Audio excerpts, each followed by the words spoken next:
Assalamualaikum warahmatullahi wabarakatuh. Sini saya akan mempresentasikan tentang kepemimpinan manajemen organisasi atau leadership, yang dimana leadership ini mempunyai arti yang untuk mengarahkan seseorang, memandu seseorang, mempengaruhi seseorang kepada tujuan-tujuan yang telah diinginkan. Bagaimana caranya? Nah, kita harus mengetahui caranya menjadi seorang pemimpin, yang dimana nantinya pemimpin itu akan menjadi dipertanggungjawabkan di akhirat nanti. Telah disebutkan bahwasanya semua manusia adalah pemimpin.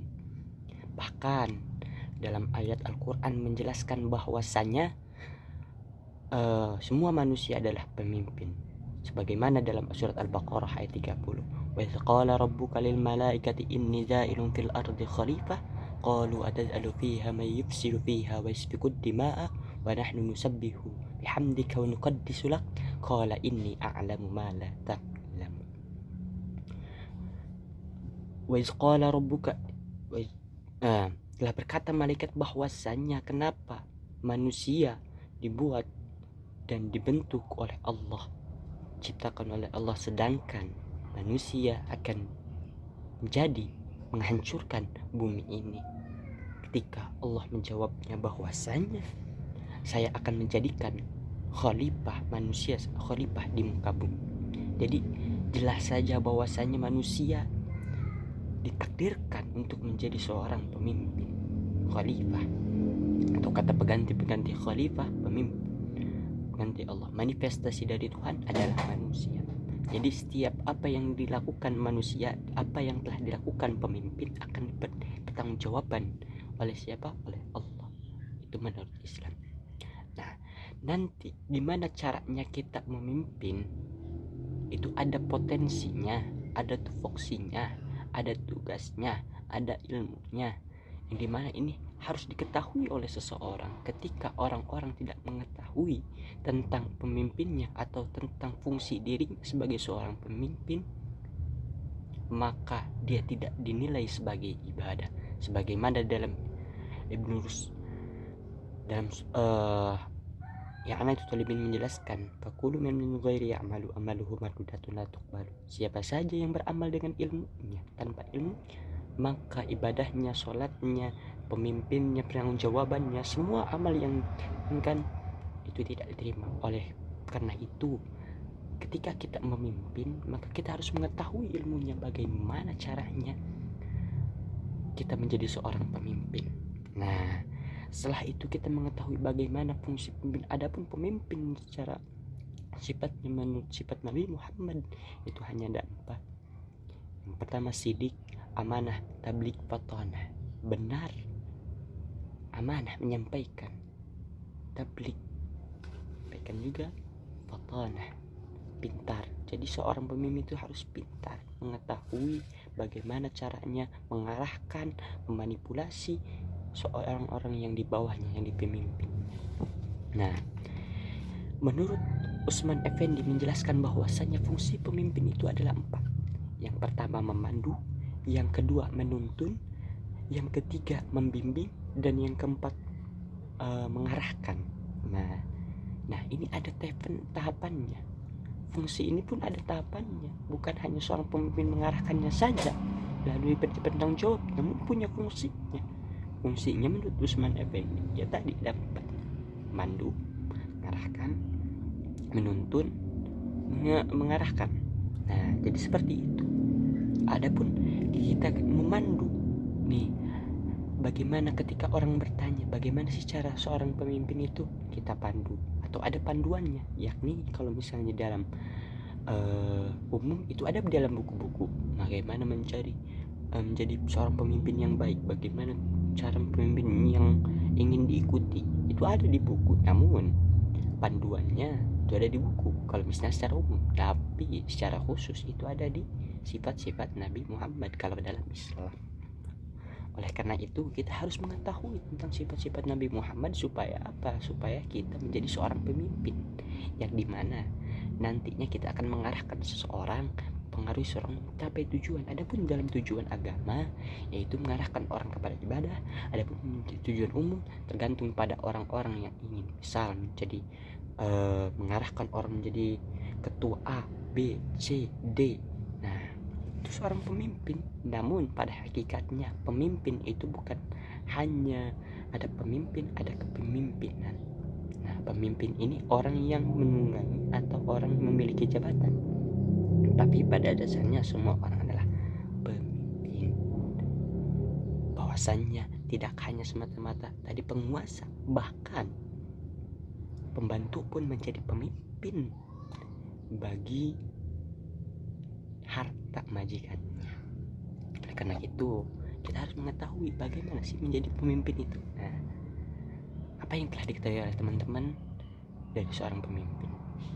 Apa yang pertama kali terpikirkan pemimpin? Nah, di situ ada feedback ke kita, ada yang bertanya ketika diam.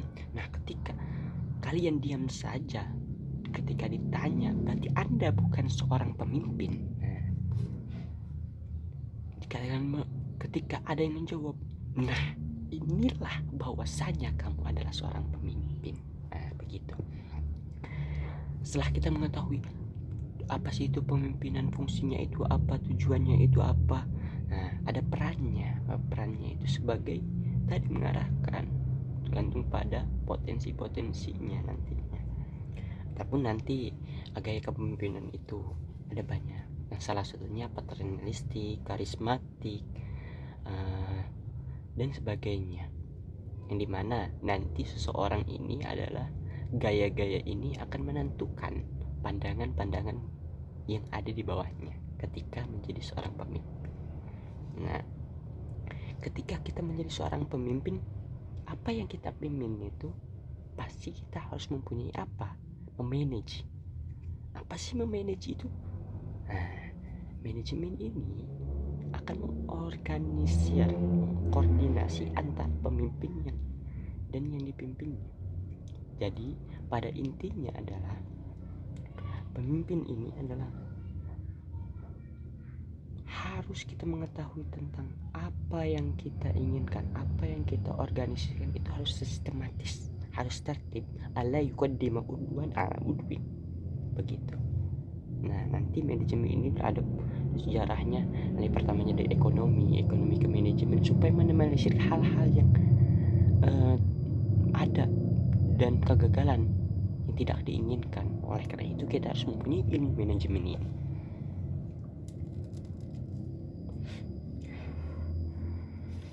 Nah, ilmu dalam manajemen ini kita harus mengetahui tentang analisis. Bagaimana kita memanajemen, mengkoordinasi suatu kegiatan itu harus pada analisis, yang dimana ada 4 analisis: strength, weakness, opportunities, dan threats. Kekuatan, kelemahan, peluang, dan ancaman. Bagaimana kekuatan kita, bisa apa enggak nih capai tujuan ini, bisa apa enggak nih untuk mengadakan kegiatan ini. Setelah kita tahu tentang kekuatan kita, bisa enggak kita mengangkat beban ini. Nah, setelah kita tahu tentang potensi kita, bahwasanya kekuatan kita itu sebagaimana, baru kita mengetahui tentang kelemahannya. Oh, kelemahan kita itu seperti ini. Ketika kita mengetahui tentang kekuatan, pasti kita akan mengetahui tentang kelemahan. Nah, kelemahannya A, kelemahannya B, C. Nah, seseorang itu sulit sekali untuk menghilangkan kelemahan, akan tetapi kelebihannya bisa menutupi kelemahan yang ada. Oleh karena itu, jangan terfokus pada kelemahan kalian, fokuslah pada kekuatan atau potensi kalian pada teman-teman. Oleh karena itu, kita semuanya harus mengetahui tentang kekuatan dan kelemahan kita. Setelah kita mengetahui kekuatan dan kelemahan kita mengetahui tentang apa lagi? Opportunities, yaitu peluang. Yang dimana peluang ini bisa kita andalkan nih ketika kita menjadi seorang atau kita pengen bekerja nih. Kekuatan kita sebagai pendidik, lemahnya kita di teori. Oke. Peluang kita ada, lowongan pekerjaan sebagai guru, kita masuk di situ. Pun gaji. Jadi ketika ada peluang kita masuk, ketika nggak ada celah dalam hal apapun, kita masuk lewat situ. Supaya apa? Supaya kita menjadi pemimpin, kita menjadi manajemen, kita menjadi pemimpin yang diinginkan. Gitu, kita harus memanfaatkan peluang-peluang yang ada. Setelah kita mengalami peluang, tapi harus kita mengetahui apa lagi ancamannya. Ketika kita mengalami peluang, pasti harusnya kita harus mengetahui tentang ancamannya. Ketika kita mengambil pekerjaan tersebut, ancaman apa? Oh, diganggu teman. Oh, kalau kita masuk kuliah, peluangnya berarti kita akan S1, bisa ini. Ancamannya apa? Ancamannya kita nggak lulus dan sebagainya. Begitu. Nah, setelah kita mengetahui hal-hal yang tadi dalam menganalisis manajemen, kita harus tingkatkan lagi. Adapun manajemen ini harus pada organisasi. Harus punya ruang lingkupnya, jangan memanajemen pada orang lain saja, namun manajemen pada diri sendiri. Karena diri sendirilah yang akan merubah orang lain. Begitu. Nah, setelah kita mengetahui tadi tentang kepemimpinan, manajemen, bahkan organisasi. Nah, di mana organisasi ini yang tadi penghubung antara kepemimpinan dengan organisasi itu adalah manajemen. Nah, organisasi ini merupakan struktur atau hal-hal bagian-bagian yang sudah disatukan dalam memimpin, dalam mencapai sebuah tujuan. Baik, misal kita punya tujuan itu ke Mekah. Nah, organisasinya itu apa? Atau kita pengen makan, organisasinya itu apa? Mulut kita, tangan kita, itu merupakan sebuah organisasi yang terkecil bagi kita. Jadi ketika mencapai sebuah tujuan, apalagi menjadi seorang pemimpin untuk mempengaruhi seseorang, maka kita harus mengumpulkan atau sesuai dengan pemahaman kita yang ingin mengikuti itu adalah organisasi. Nanti organisasi itu Stephen Robbins di kedepannya nanti ada bagaimana cara mengorganisasi seorang, supaya apa? Ketika kita mengetahui organisasi, berarti kita mengetahui tentang potensi-potensi seseorang. Nah, jadi pada intinya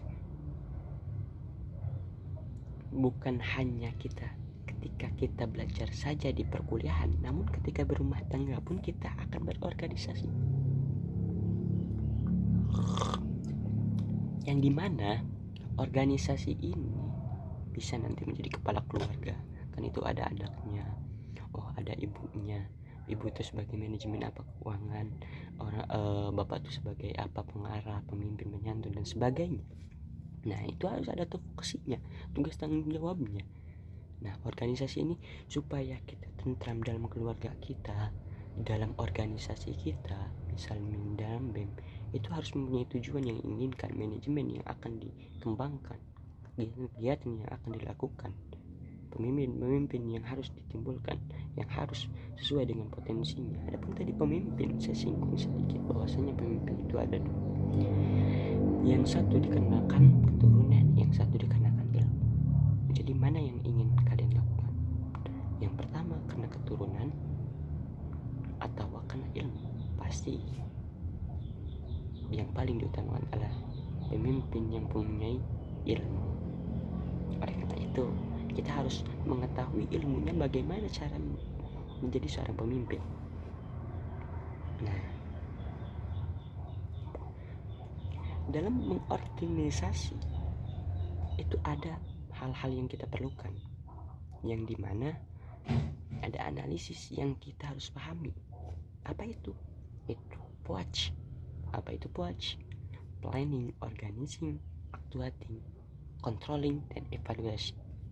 Nah, kita akan memimpin sebuah organisasi. Kita harus punya planning nih, tujuan kita ini untuk apa? Kita harus mengetahui nih untuk kedepannya nanti gimana nih. Nah, planning. Nah, setelah kita mempunyai planningnya seperti apa untuk kedepannya nanti, kita mau organisasi. Yuk yang mau ikut, kamu tuh bisanya di mana, di sini A B C D dalam sebuah kegiatan. Misal contohnya uploading. Setelah kita mengetahui tentang tadi planning kita, organisasi kita, misal dalam BEM planningnya nih, kita mau membuat sebuah acara yang besar, atau misal otak mas ini, misal upgrading ini. Nah, itu ada planningnya, bagaimana tahapannya, harus ada gambarannya dulu. Ketika kita ingin mencapai sebuah tujuan, akan tetapi tujuan tersebut kita tidak ada gambaran, pasti akan tersesat. Karena itu pasti kita harus punya planning. Setelah punya planning, kita mengorganisasikan, koordinir teman-teman kita yang ingin mencapai sebuah tujuan tersebut. Yuk yang mau ikut, ayo yang kamu bisanya apa, bisanya ini. Misal dalam organisasi, misal dalam upgrading, kamu bisanya apa, bisa menjadi bendahara. Oh, kamu bisanya mekanisme tertentu. Misal setelah kita mempunyai planning, organisasi, lalu aktualisasikan.